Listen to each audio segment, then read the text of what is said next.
Oke, Iya. sudah menyelesaikan berapa program? Saya sudah menyelesaikan 4 program. Jadi uang insentif yang 1 juta itu untuk pelatihan sudah dipakai semua? Sudah sisa 278.000. Oke, insentifnya sudah ada yang turun? Belum selesai. Sampai saat ini belum. Belum selesai kan? Sama sekali belum ada atau sudah sempat terima? Belum sama sekali. Oke, saya ingin tanya, Mbak Deni, seharusnya insentif itu didapatkan kapan, Mbak? Jadi yang pertama adalah untuk mendapat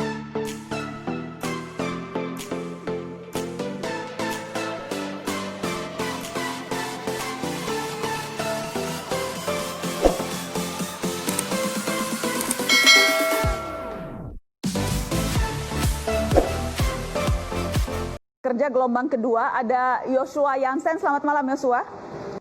Selamat malam, Mbak. Yoshua, saya ingin tahu, jadi ketika terdaftar, itu sebelumnya sudah bekerja, korban PHK atau seperti apa? Korban dirumahkan. Korban dirumahkan? PHK. Oke, Iya. sudah menyelesaikan berapa program? Saya sudah menyelesaikan 4 program. Jadi uang insentif yang 1 juta itu untuk pelatihan sudah dipakai semua?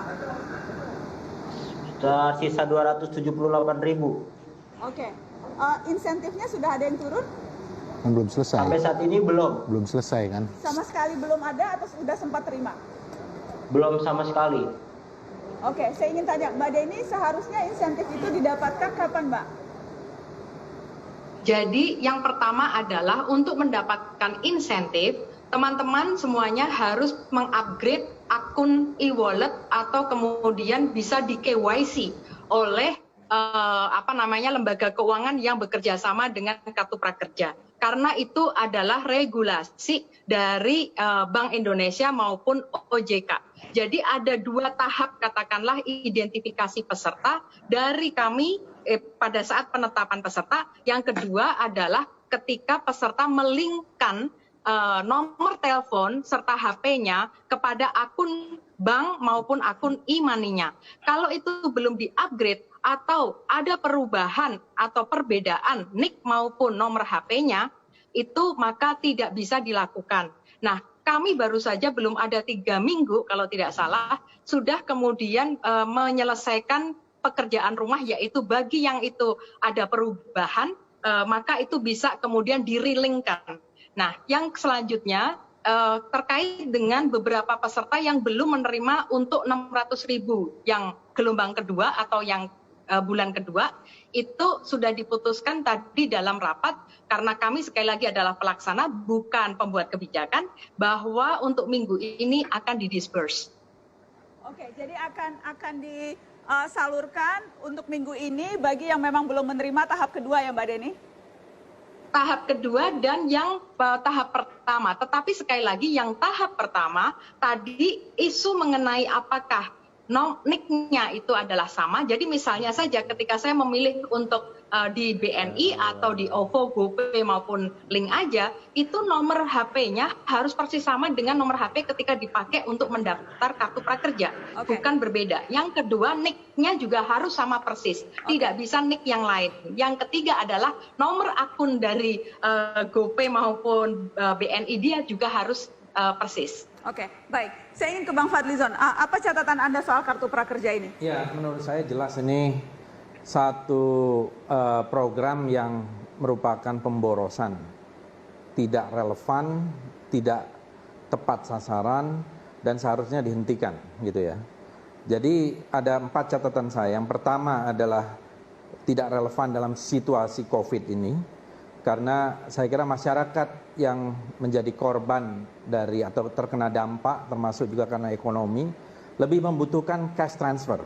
Udahlah, jadikan saja BLT, diberikan kepada mereka yang membutuhkan. Bukankah mereka juga dapat di Kartu Prakerja ini?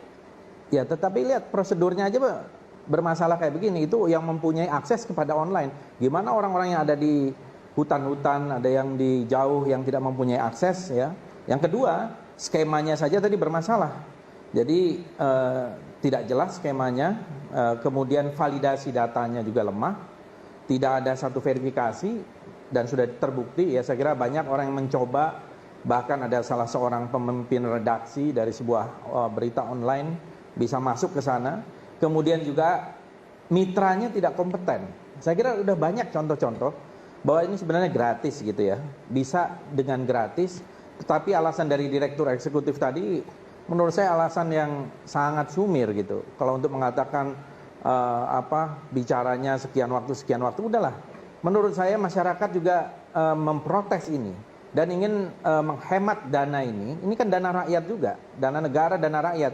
Jangan pakai melalui media-media kayak begini, pakai online prakerja dan sebagainya. Ganti saja sudah dengan BLT dan itu akan langsung dirasakan manfaatnya bagi masyarakat. Kalau seperti ini, sebelum dilanjutkan Bang Fadil. Sebentar, menurut saya ini akan menjadi masalah hukum di kemudian hari dan menjadi masalah politik di kemudian hari. Mbak Deni ada tanggapan? Saya mungkin begini, kalau kita concern dengan online, terbukti dari 3 gelombang saja dalam waktu kurang dari 2 bulan, kita sudah bisa menjaring peserta dari 513 kabupaten. Jadi hanya Kabupaten Dayai yang itu tidak ada pesertanya. Pegunungan Jayawijaya saja ada. Jadi saya pikir itu sudah fakta itu berkata sebaliknya. Yang kedua, kalau itu tentang bansos, itu adalah di sisi policy, itu bukan di pertanyaan yang tepat untuk diajukan kepada manajemen pelaksana.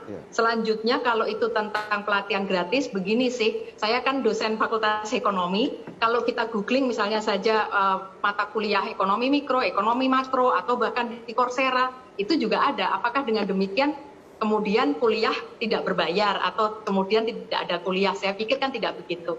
Dan kalau ada di YouTube itu durasinya mungkin 18 menit, sementara kalau kemudian dalam program Kartu Prakerja ada yang durasinya sampai 3 jam, webinar, LMS yang itu lebih panjang dan lebih lengkap paketnya. Jadi saya kira perbandingannya tidak apple to apple. Ya, bahwasannya ini sekarang ini dihentikan sementara itu sudah menunjukkan sudah ada problem. Dan kemudian ada KPK juga memberikan catatan-catatan dan pernyataan, itu juga merupakan satu problem. Belum lagi pendapat masyarakat yang umum, yang saya kira mungkin banyak laporannya juga di Ombudsman, itu menjadikan masalah. Jadi harus dievaluasi total menurut saya.